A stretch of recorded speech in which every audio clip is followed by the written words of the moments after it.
Alhamdulillahi Rabbil Alamin. Wassalatu wassalamu ala sayyidina wa maulana Muhammadin asrafil mursalin wa ala alihi wa sahbihi ajma'in. Alhamdulillah. Astaghfirullahaladzim lil muslimin wal muslimat. Assalamualaikum warahmatullah. Bismillahirrahmanirrahim. Puji syukur kita panjatkan kehadirat Allah Subhanahu wa taala. Karena hingga sampai saat ini, sampai detik ini, Allah Subhanahu wa taala begitu banyak memberikan kepada kita nikmat, terkhusus nikmat iman serta nikmat Islam.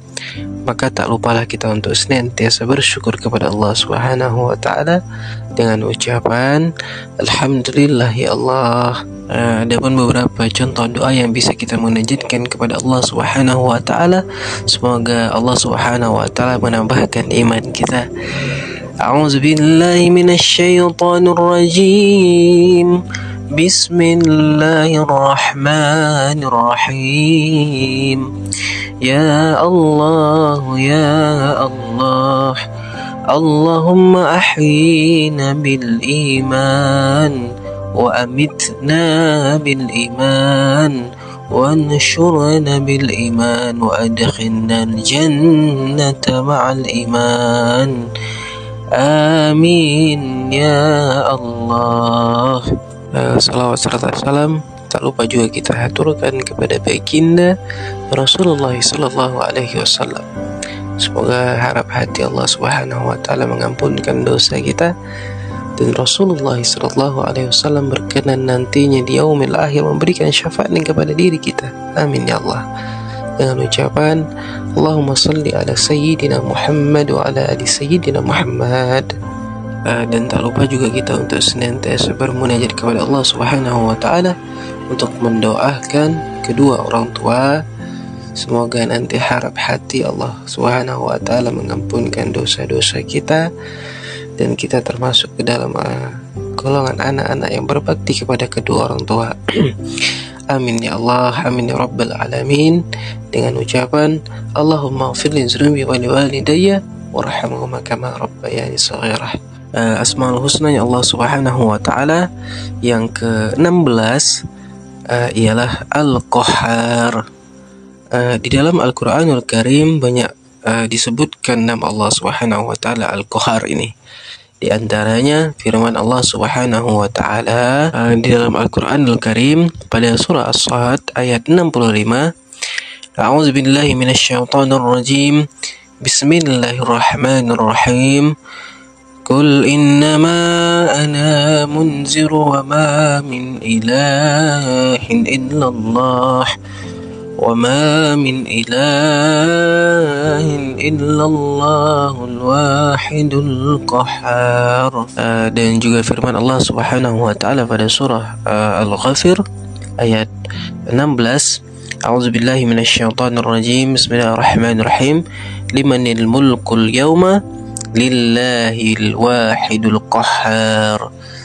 Sesungguhnya Rasulullah sallallahu alaihi wasallam ialah hanya memberikan peringatan dan sekali-kali tidak ada Tuhan selain Allah Subhanahu wa taala, karena Allah Subhanahu wa taala Maha Esa dan Maha Al-Qahhar. Maka Al-Qahhar huwallazi yaqsimu aqda'ah fa ikramu bi imatati wal izlal. Al-Qahhar ini artinya ialah Allah Subhanahu wa taala yang memecahkan musuh-musuhnya, maka dia kalahkan mereka itu dengan dimatikan atau dihinakan. Al-Qahhar kalau disingkat maknanya yang maha mengalahkan. Subhanallah. Jadi siapa saja hendak bertanding melawan Allah Subhanahu wa taala pasti akan kalah. Siapa saja hendak berperang dengan Allah Subhanahu wa taala pasti akan kalah. Karena Allah Subhanahu wa taala punya nama Al-Qahhar yang maha mengalahkan. Masya Allah. Huwallazi qahhara Namruz fa'amatahu bizzubabah dakhara ra'sah fakanat la tahdahu harakatahu bira'sih. Dialah Allah Subhanahu wa taala yang bernama Al-Qahhar yang mengalahkan Namruz. Allah Subhanahu wa taala matikan Namruz dengan seekor lalat yang masuk ke kepalanya, maka lalat itu tidak diam geraknya di kepala Namruz. Namruz ini ialah seorang raja di Irak pada zamannya Nabi Ibrahim alaihissalam. Bukan hanya raja, tetapi mengaku Tuhan. Maka Allah Subhanahu wa taala kalahkan, karena Namruz ini hendak menandingi Allah Subhanahu wa taala, hendak memusuhi Allah Subhanahu wa taala, dan hendak memerangi Allah Subhanahu wa taala. Maka Allah kalahkan dia, tidak perlu bersusah payah. Allah kalahkan, cukup dengan seekor lalat yang masuk ke kepalanya melalui telinga Namruz ini. Subhanallah. Dan lebih hinanya lagi, matinya Namruz ini bukanlah karena lalat tadi, tetapi karena Namruz ini tidak tenang karena masuknya seekor lalat tadi ke kepalanya. Dia pun menghentamkan kepalanya sendiri ke dinding, maka dia pun mati dalam keadaan tersebut. Subhanallah. Begitulah cara Allah Subhanahu wa taala mengalahkan musuh-musuhnya itu. Wa qahhara Fir'aun bi yakhurqi. Allah Subhanahu wa taala mengalahkan Fir'aun, karena Fir'aun ini sama seperti Namruz, seorang raja sekaligus mengaku Tuhan. Kemudian Allah hinakan, Allah matikan Fir'aun dengan ditenggelamkan dirinya bersama dengan pasukan-pasukan atau pengawal-pengawalnya. Subhanallah. Wa qahhar Aba Jahlin biqatlih yauma Badrin. Dan Allah Subhanahu wa taala mengalahkan Abu Jahal dengan dibunuhnya atau terbunuhnya ia pada perang Badar. Karena Abu Jahal ini sangat memusuhi Rasulullah SAW. Memusuhi Rasulullah sama dengan memusuhi Allah Subhanahu wa taala. Maka Allah hinakan Abu Jahal, Allah kalahkan Abu Jahal pada perang Badar. Maka demikianlah yang bisa kita lihat, kita fahami bahwa Allah Subhanahu wa taala sangat kuat. Allah Subhanahu wa taala sangat kuasa mengalahkan siapapun jua, sekuat apapun, sebanyak apapun, dengan nama Allah Subhanahu wa taala Al-Qahhar ini.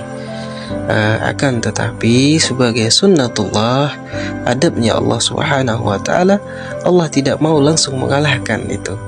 Maka Allah bikin proses dan waktu. Masya Allah. Nabi Ibrahim alaihissalam berdakwah berpuluh-puluh tahun mengajak Namruz, sampai akhirnya Namruz ingin membunuh Nabi Ibrahim alaihissalam dengan melemparkan Nabi Ibrahim ke dalam api.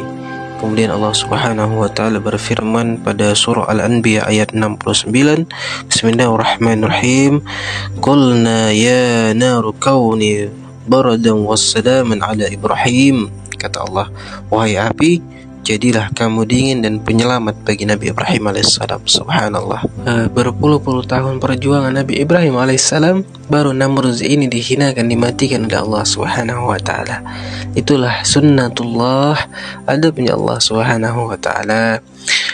Padahal Allah Subhanahu wa taala bisa secara langsung mematikan musuh-musuhnya itu tanpa menunggu detik, saat, hari, minggu, bulan, bahkan tahun, karena Allah Subhanahu wa taala sangat berkuasa, karena Allah Subhanahu wa taala ialah Al-Qahhar. Sama halnya juga seperti Nabi Musa alaihissalam berdoa kepada Allah Subhanahu wa taala 40 tahun lamanya, dan kemudian Allah kabulkan dan Allah kalahkan Fir'aun dengan tenggelamnya ia bersama dengan pasukan-pasukannya. Subhanallah. Dan Allah ceritakan langsung di dalam Al-Quranul Karim peristiwa tersebut pada surah At-Taha ayat 77 sampai 79. Dan juga Abu Jahal, 13 tahun lebih Nabi kita dihina, dicaci, dimaki oleh Abu Jahal. Barulah Allah Subhanahu wa taala hinakan dan matikan Abu Jahal pada perang Badar. Inilah sunnatullah, adabnya Allah Subhanahu wa taala. Dan Allah Subhanahu wa taala ceritakan peristiwa itu di dalam Al-Qur'anul Karim pada surah Ali Imran ayat 123 sampai 126. Maka banyak hikmah yang terjadi dengan demikian. Pertama, agar memberikan peluang kepada umat untuk menjadi mujahid atau menjadi pejuang-pejuang di jalan Allah Subhanahu wa taala. Coba andai kata Allah tidak demikian, contohnya, gambarannya seperti misalnya Rasulullah SAW ketika menyampaikan dakwah kepada mereka, kaum Quraisy, wahai kaum Quraisy, masuklah Islam. Kemudian masuk Islam semua, masuk Islam semuaan, maka tidak terkenallah nama Sayyidina Hamzah sebagai serigalanya Allah Subhanahu wa taala. Tidak terkenallah Sayyidina Ali sebagai Saifullah, pedangnya Allah Subhanahu wa taala. Tidak terkenallah para jenderal-jenderal perang, contohnya Khalid bin Walid dan lain sebagainya. Masya Allah. Maka kalau seandainya Allah Subhanahu wa taala secara langsung menampakkan namanya Al-Qahhar ini, begitu ada saja orang yang menentang Allah maka kemudian mati. Siapa saja yang ingin menyakiti Rasulullah SAW kemudian mati, maka tidak adalah para mujahid, para syuhada, dan para orang-orang yang gugur sebagai fisabilillah. Contohnya lagi seperti Palestina. Sudah sangat lama mereka itu menjajah, membunuh rakyat Palestina, saudara kita, kaum muslimin dan muslimat. Namun Allah biarkan mereka itu berbuat hal demikian. Padahal Allah Subhanahu wa taala mampu sekaligus menghancurkan, melenyapkan Israel itu di muka bumi. Dan Allah Subhanahu wa taala masih membiarkan itu. Untuk apa Allah Subhanahu wa taala membiarkan? Untuk menimbulkan para pejuang-pejuang Palestina, para syuhada, para mujahid yang akan menghuni surga Allah Subhanahu wa taala secara langsung. Demikianlah bentuk sunnatullah. Masya Allah. Maka jangan khawatir, Israel pasti akan lenyap di muka bumi ini. Tinggal kita menunggu waktu, karena Allah Subhanahu wa taala punya nama tersendiri untuk menggunakan namanya Al-Qahhar, yang maha mengalahkan siapa saja berani menentang Allah Subhanahu wa taala. Dan berhati-hatilah kepada kita yang mengaku beriman kepada Allah Subhanahu wa taala tapi masih saja melaksanakan praktik riba, maka secara langsung mereka itu sedang menentang Allah Subhanahu wa taala. Allah Subhanahu wa taala berfirman di dalam surah Al-Baqarah ayat 278 dan 279. A'udzubillahi minasyaitonirrajim. Bismillahirrahmanirrahim. Ya ayyuhalladzina amanu taqullaha wazaru ma baqiya minar riba in kuntum mu'minin fa in lam taf'alu fa'zanu biharbin minallahi wa rasulih. Maka demikianlah ketika kita sudah pahami dan kita mengerti bahwasanya Allah Subhanahu wa taala memiliki nama Al-Qahhar, akan menimbulkan akhlak di dalam hati kita. Apa yang akan kita dapatkan?